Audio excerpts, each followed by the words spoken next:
Hi everyone.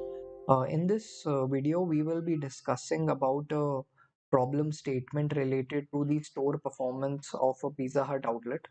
And this problem was actually asked to a friend of mine in a data science interview, where they were given ample time to come up with a solution approach and their insights. So let's get started.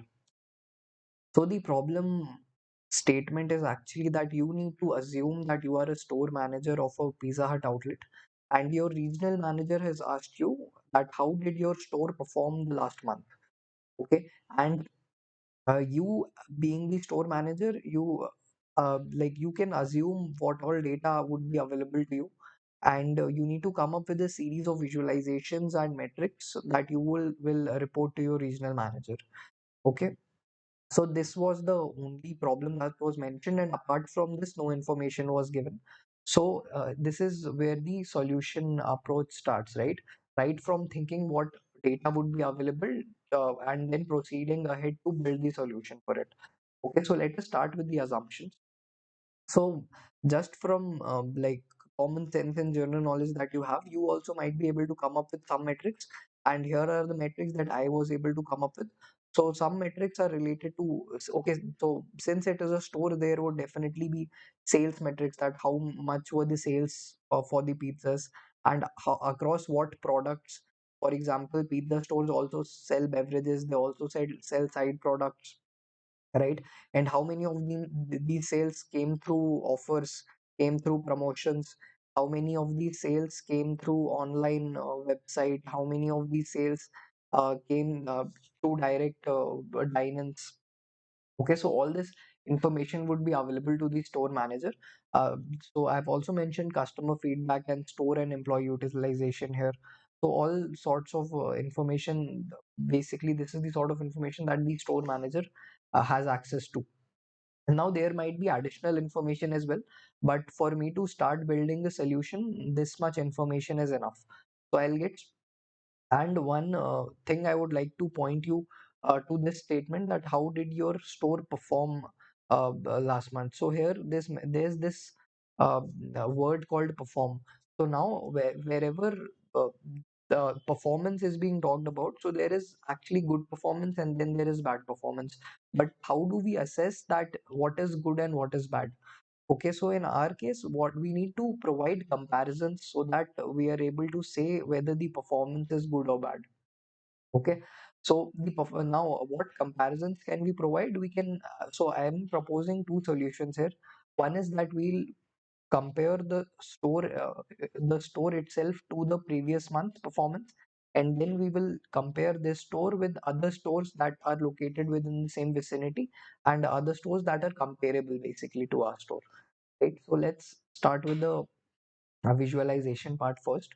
So this is the visualization that I was able to come up with. Initially, on the top, you can see these are the overall metrics, that what is the pizza count of this year, of this month. Okay, so here I've also written the pizza sales performance for June, just to give more context to what we are looking at. And we have total sales and we have conversion rate, and here I've also mentioned that how much are these numbers, how much have they increased as compared to the previous month, which is May. So here you can see that across all three metrics there has been an increase of 5, 3 and 3 percentage points respectively. So this is the initially when you look at this sort of a mock-up of a visualization. So this is what you see. Okay, these are my overall numbers and the performance with respect to previous month. On the left hand side, I have also shown similar performance across the pizza count across my channels. Now, channels I've mentioned here, the color is, you can see online sales, direct sales, and tele sales. These tele are like telephonic sales, and direct are like whether the person coming to the store and buying the pizza. And I've mentioned the sales across large, regular, and small sized pizzas. So you can add more context to your solution uh, uh, by uh, by actually thinking that since it is a pizza store, right, which is very specific to the solution. So I was able to come up with with these things, that okay, pizza is sold across different sizes. At the pizza store they sell sides and beverages as well. So I was able to more add more depth and more detail to the visualizations I'm providing and to the analysis that I've provided here. So this bar graph that you see here, so this is a comparison of the sales of the various product types across May and June. So this is a month over month comparison, and I've also shown here at what is the percentage change with respect to previous month. And in the bottom right, you see that I have my store marked as here, and I have shown that my store had a 3% increase in sales this month as compared to the previous month. And what is the month over month increase or decrease of other stores that are located in the same area, right? This is a sort of a store versus store comparison, and here I have the a line chart comparing daily sales, and this is my basically the sales of my store versus the average of sales of the other stores. Okay, so you can see in a comparative view whether where my store sales lie as compared to other stores. Okay, so this was the entire visualization part. Now coming to the metrics part, that what additional metrics would I supply my regional manager? So I have divided my metrics across finance, utilization, marketing, and then customer feedback. Now there might be other things that you also might be able to think of and basically add more a deep value to this analysis. So there might be like other things as well that wouldn't have taken into account, but you are free to explore and see like, okay, what else can be added to make this solution even better. So the finance part I've mostly covered in my visualization, that comparisons of sales and profits across month over month with respect to my own store and with respect to other stores, and also mentioned average transaction value here. Now across all these metrics, we can compare these metrics to a previous month, and we can also compare these metrics to other stores. Okay, so now with respect to utilization, that what is my labor utilization and what is my resource and store utilization. So you can think of utilization as for example, you have 24 vehicles and you have 24 drivers to deliver the pizzas. Now during a operation of let's say 9 hours, during which the store delivers pizzas, that how much are those vehicles and those drivers being utilized, right? How many of them are free at like how much time of the during the entire day.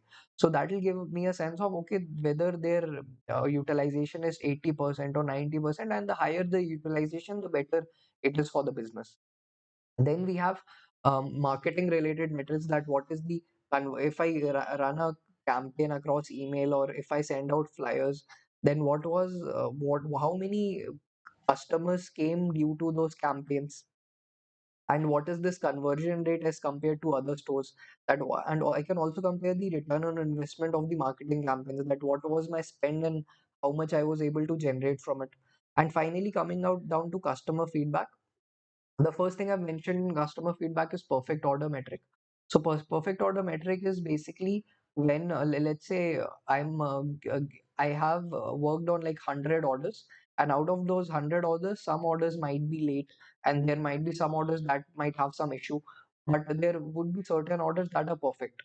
So let's say out of 100, I'm able to give 80 orders as perfect. So my perfect order metric sort of becomes 80%. So how out of it basically tells you that how many orders are perfect out of 100 orders that you are placing.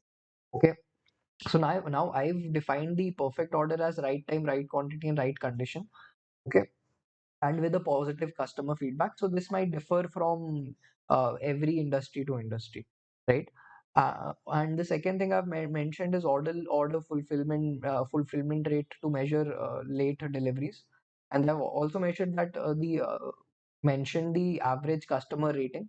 And let's say I got an average customer rating for the entire month as 3.8, and the other stores in the vicinity they got it around 4.2, which means that my store's average customer rating was lower. And another thing I've mentioned here is the average complaints received across the stores at a monthly and weekly level.